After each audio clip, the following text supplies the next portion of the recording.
I'm Brother Joseph Mashat. I'm from Lebanon. I'm from the community of Mission of Life. It's a religious Maronite community in Lebanon. Our community is a community of brothers, sisters, and fathers who dedicate their lives to Christ, so to serve and to spread the gospel, the word of God. And our own tourism as a community is to work together and to live together, not only as fathers and brothers and sisters, but with a bunch and a large web of volunteers in Lebanon and outside Lebanon. Our community was established in the year 2000 with a general father and founder, Wissam Malouf. The mission that we are doing inside Lebanon is divided in three main missions. The first is serving the poorest of the poor in our convents and outside in the streets and the villages. So we host them in our convents, like the New Life convent in Antonies, where we host more than 90 people, from eldest who are rejected from their families, the youth that are feeling alone and no one's listening to them, and the babies and the kids who are abused from their families, and the newborn babies that we can find at our door at every minute. So that's our first mission in the service of the poorest of the poor, like as I already said, in our convents and outside our convents. When we do each week the mission of the street, where we go in the streets, under the bridges, in the margin, to meet the people who are left alone with no one to take care of them. We visit them weekly in their homes or in their what we could call home, which is under a bridge or some elsewhere. We visit them, we talk to them, we listen to their needs, and try to improve their human conditions in the prison from the least of things which is the normal thing that any human being needs. We try to afford it because it's not affordable in prisons, unfortunately, in Lebanon. So that's one of our mission. Also, we have in our mission one of the basics in our life is to be next to the youth, because we believe that the youth is really the most important thing in life, in which we can change the world. So we are always next to the youth where they are. Our founder and general father always tell us that we should carry our convent to the youth, and we never wait the youth to come to our convents. So that's our basic and mainly mission, is to be next to them wherever they are. We do missions in the villages, in the streets. Where we visit the youth, we invite them to the meetings, and if once they miss the meeting and they didn't come, we follow them to the playground, to the neighborhood where they are, and we can be next to them where they are. And all what we do, our entire mission is not only a mission of brothers and sisters and fathers, but also of engaged volunteers. We do it together, and there's also the Youth of Life. They are aged between 13 and 18.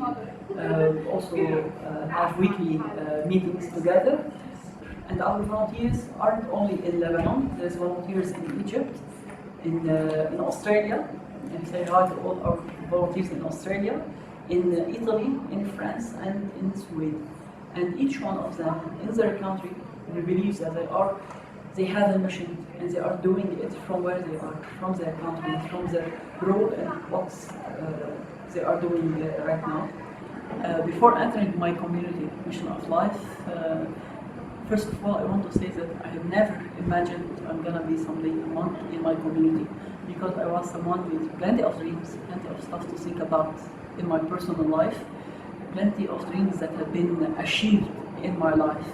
But my major surprise in my life was that the deeper of my dreams was to dedicate all my life to Jesus Christ. Since I'm in my community from 5 years ago. Before this, I was my major in university was a dentist.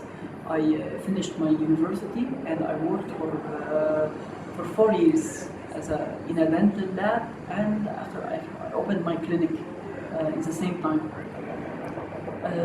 So I had all those dreams and I achieved plenty of those dreams, but deep inside I was searching for something more, for something better, for something far, far away. I was thinking that, okay, all those things are giving me happiness, but it was a short-term happiness. I put some questions about my life. If not the clinic, if not this, if not that, if not all the things that I'm achieving, isn't the thing that gives me the deep happiness? What could be that thing? And that question mark that started in my life pushed me far away to discover myself, to discover my vocation in life, what God is inviting me to do in my life.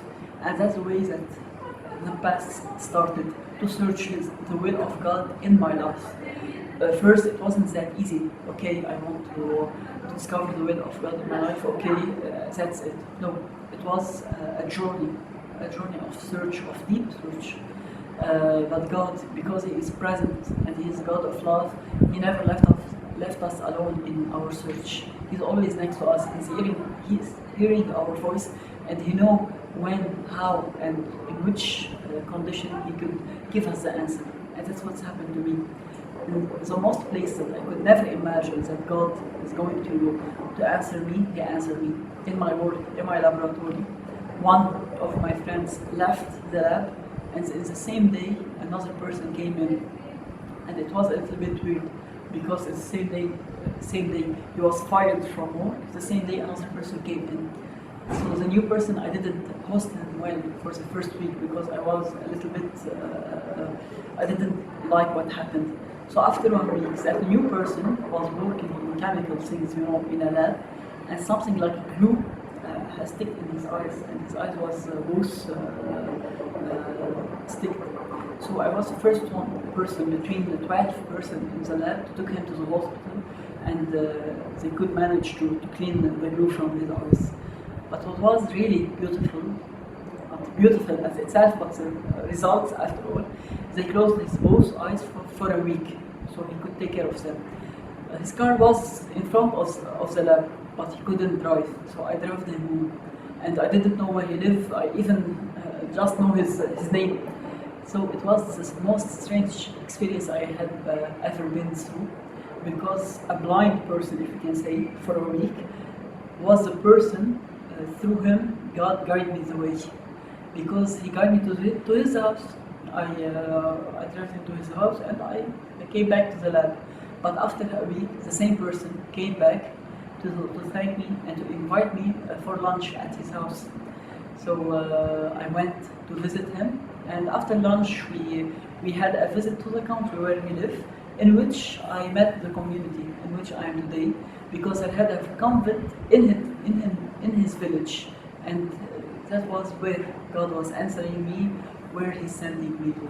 Because the first moment I met the community, before, I'm not talking as today, I'm talking about the feelings I had at that moment, because I touched the presence of God in those brothers and sisters, and that was a big and huge experience for me. And it was bigger and really amazing that I entered the church of the convent before meeting the brothers and sisters, and I prayed before Jesus in the church, and I asked Him really deep inside of me, tell me what's your will for me. And what was a surprise is that in the same church I was living, because I became a monk, and I lived in the same convent. It was in the same church where I pray every day, and that was really the holy providence for me in my life. And it was weirder in this experience that the same person who entered the lab, the new person, was also seeking his vocation, and he's now also a monk in another religious community in Lebanon. So he was really sent from God to me to guide me the way, and he was blind. He guided me the road when he was blind. So that's the holy providence of God that can answer our questions, that can hear us in deep inside of us, the voice that's deep inside, talking and searching for the path. He's answering us, but deep inside. All we need to do is to open our heart and find His holy presence inside of us, and there's miracles can start in your life. There have been many experiences that I lived in the community. So one of the hardest things is to be next to someone in pain, to someone who I know in some days will be dying, and I should be next to him, I should be strong, and I will give him that face. And one of the hardest things that one of the eldest that I was next to him, feeding him and taking care of him, and he died between my arms. It was hard, but it was one of the strongest experiences I had ever had, because I have seen that the same person, if we didn't take care of him, he would die on the street without his dignity. But at least today he died. We hosted him for 2 weeks, but at least in those 2 weeks, a lot of things changed in his life. He died, yes, but he died with serenity, with hope, with faith, and with a big smile on his face. Never hesitate to give what you have, from your talents, from your time, from your power. You may say that's something simple, it's not gonna change a lot in the world, but no, every simple step you do, every simple smile you give to a person, that can change his life. So never hesitate to give what you have, to give everything God gave to you to every person you meet in your life.